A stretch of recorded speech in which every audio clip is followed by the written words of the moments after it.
Ya, selamat pagi, berjumpa lagi bersama saya Gede Harsemadi dari Pusat Teknologi dan Budaya, Institut Teknologi dan Bisnis Stikom Bali. Jadi pada kesempatan kali ini kita kedatangan seorang tamu. Beliau adalah seorang maestro, penutur, pendongeng, dan ahli permainan tradisional Bali. Nah, beliau adalah Bapak Made Taro. Swastiastu Bapak. Swastiastu, selamat pagi. Selamat pagi, sehat terus nih. Baik, jadi Tiang mau sedikit berdiskusi. Jadi tadi setelah kita melaksanakan atau melakukan rekaman dongeng gitu ya, dongeng yang sudah Bapak tuturkan dengan sangat baik sekali. Jadi mungkin Tiang ingin bertanya dan penasaran nih, bagaimana sih sebenarnya seorang Bapak Made Taro itu bisa menekuni profesi menjadi seorang pendongeng, bahkan ahli permainan tradisional sejak dulu sampai saat ini. Nah, kenapa nih Kak Bapak? Ceritanya. Ceritanya sebenarnya panjang sekali. Panjang sekali. Mungkin 2 malam tidak selesai. Baik, saya secara singkat saya katakan. Mungkin pertama karena lingkungan saya memang lingkungan bercerita. Ya, jadi ayah saya itu boleh dikatakan jago cerita. Ya, saya sebelum tidur selalu diberi bekal cerita, terutama cerita-cerita Bali, misalnya Bawang Kesuna, Ilutong dan Ika Kue, Tung Kuning dan sebagainya. Itu bekal tidur. Jadi sebelum saya tidur pasti diberi cerita. Nah, itu sudah mentradisi di Bali. Untung saya dapat warisan cerita itu. Nah, setelah saya besar, saya tidak menyadari bahwa pengaruh cerita itu ternyata ada di dalam hati sanubari. Ya, cerita itu ternyata membentuk karakter saya. Ya. Akhirnya ada satu peristiwa ketika saya menjadi guru di SMA Negeri 2 Denpasar. Saya dapat rumah dari pemerintah dan guru-guru dapat perumahan di sana bersama pegawai. Saya dapat ruangan 1 kamar aja ya. Pada suatu hari saya melihat seorang anak bengong. Ya, karena bengong lalu saya berpikir saya waktu jadi anak-anak tidak pernah bengong. Saya mesti mendengarkan cerita, ya, bermain permainan tradisional, mendengarkan lagu anak-anak, di samping membantu orang tua mencarikan makanan sapi. Ya, jadi itu tugas saya waktu kecil. Ya, nah saya karena teringat kehidupan saya waktu kecil, lalu saya panggil anak-anak yang bengong itu. Hei, mau bermain sama Pak Guru? Ternyata mau. Ya, saya buatkan sebuah pesawat terbang yang dari kertas itu. Ya, ternyata dia senang sekali. Kemudian saya ajak bermain layang-layang, senang sekali. Sudah itu akhirnya saya ajak main engkep-engkeban. Tahu engkep-engkeban ya? Kering-keringan, alih-alihan ya. Senang sekali. Dan bukan dia saja, akhirnya anak-anak bertambah. Setelah itu muncul ide saya, bagaimana kalau anak itu diajak mendengarkan dongeng. Ya, saya ginikan, anak-anak mau mendengarkan dongeng dari Pak Guru? Ya, segitu kan. Ternyata mau. Saya buat jadwal dongeng di kamar saya, yaitu setiap malam minggu. Ya, akhirnya saya mendongeng. Dongeng saya mula-mula adalah mengenai Mahabharata. Ya, yaitu pada waktu Korawa dan Pandawa masa kecil, ya, main sepak bola dibantu oleh Bagawan Drona dan sebagainya, itu waktu masa kecil. Makin tertarik anak-anak. Akhirnya saya buat syarat, ya, anak-anak boleh mendengarkan dongeng malam minggu yang akan datang, tapi dengan syarat. 1, harus sudah mandi. Karena saya dapat laporan dari orang tua anak-anak malas mandi. 2, harus sudah makan. 3, bagi yang sudah SD sudah mengerjakan PR. Ya, ternyata itu dilakukan dengan baik dan disiplin, tidak ada yang melanggar. Hanya timbul pikiran saya, kalau demikian kegiatan dongeng-mendongeng ini punya nilai positif ya. Di samping isi dongeng itu juga acara dongeng. Nah, lama-kelamaan setelah berjalan 1 tahun kira-kira, ada seorang ibu mengeluh, datang kepada saya. Saya dipanggil, Pak Guru, tolong beritahu anak saya. Cewek ini ya, umur 5 tahun ya. Tolong beritahu anak saya supaya dia mau menggunakan celana dalam. Ya, itu saya terkejut karena anak itu selalu berontak katanya. Nah, baru saya tahu. Saya berpikir mengapa ibunya itu kok melapor pada saya. Ya, melapor saya. Berarti melalui media dongeng-mendongeng ini bisa kita membentuk apa saja kepada anak-anak. Akhirnya pada waktu acara mendongeng berikutnya saya tambahkan syarat keempat.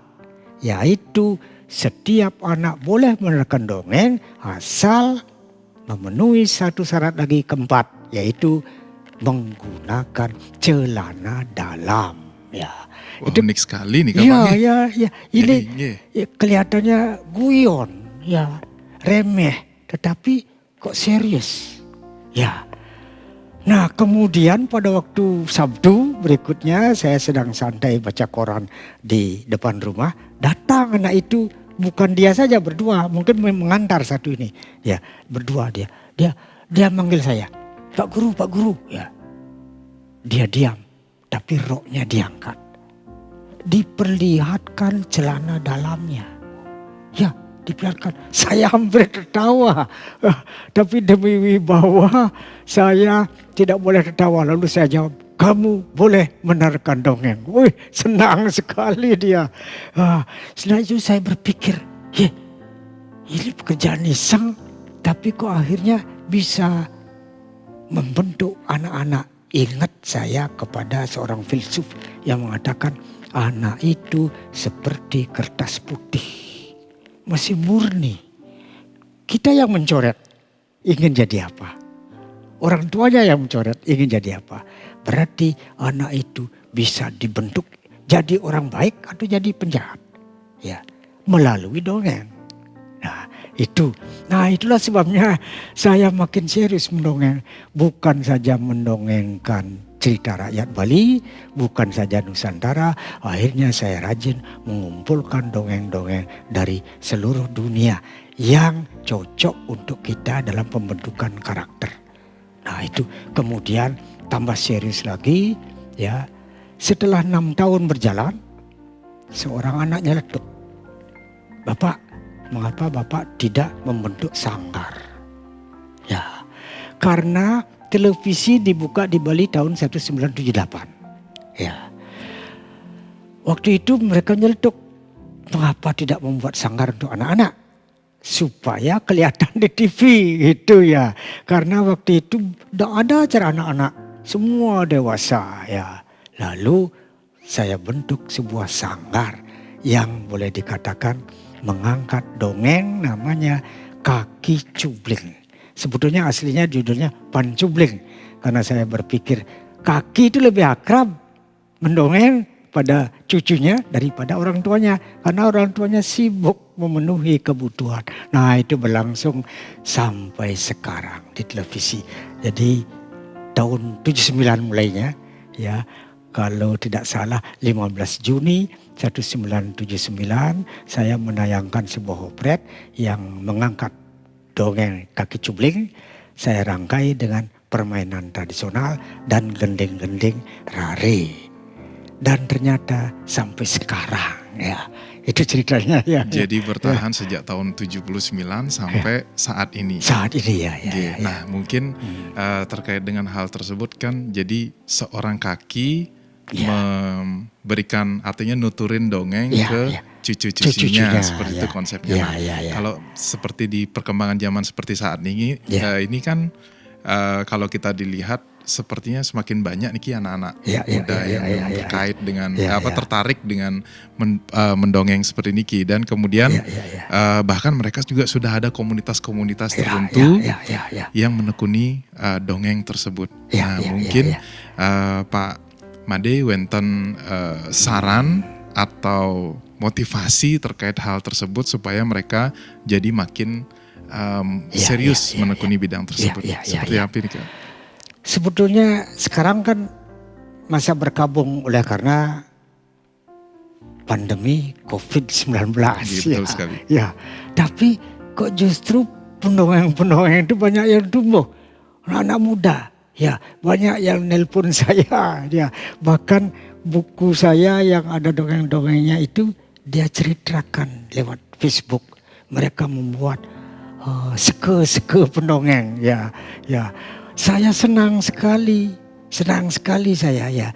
Mula-mula kan suka dukanya waktu saya mendongeng itu kan banyak suara-suara miring yang tiba pada saya mengatakan bahwa mengapa Pak Taro kok kembali ke zaman kuno katanya ya. Yang kuno-kuno yang tidak ada gunanya kok itu yang dilakoni ya. Itu mereka meremehkan ya. Ya, apalagi zaman itu kan zaman kebutuhan duniawi. Betul, ya, kebutuhan duniawi itu menonjol. Tidak ada orang memikirkan kebutuhan rohani. Ya, yang bersifat spiritual misalnya, terutama pendidikan anak-anak ya. Nah, saya lakoni lama-lama ya, saya senang sekali sampai sekarang saya senang bahkan diundang oleh suatu organisasi dikatakan saya supaya mau mengisi pendongeng yang ke-100. Jadi sebelumnya 99 pendongeng sudah jalan, saya yang misi yang ke-100. Saya senang sekali. Jadi anak muda jangan mundur ya. Apalagi disadari dongeng itu adalah karya nenek moyang kita yang lokal genius. Banyak sekali pendidikan karakter. Anak itu harus dididik sejak dini. Ya, bahkan lama-kelamaan saya kok aneh. Bukan anak-anak saja yang mengundang saya, bukan remaja saja. Terakhir ini banyak yang mengundang saya, ya. Yang mengundang itu siapa? Lansia. Bahkan sampai lansia. Lansia, ya.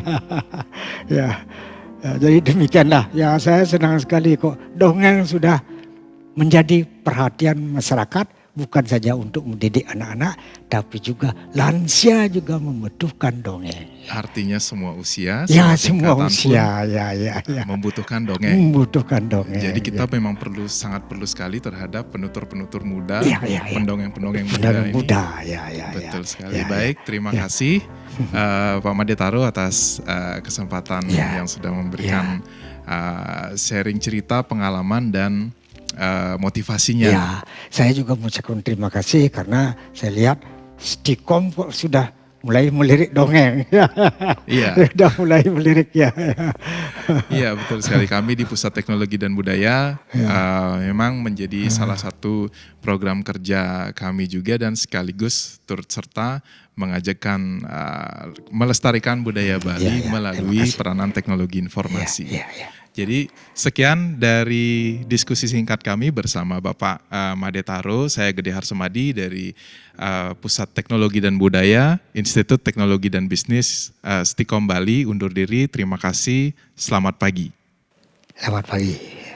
Awas ada corona, awas ada corona, nincang menyakitin, jalan lawan priyokin, jalan lawan priyokin, cungo bibi maskerin jolpo umbah kedase.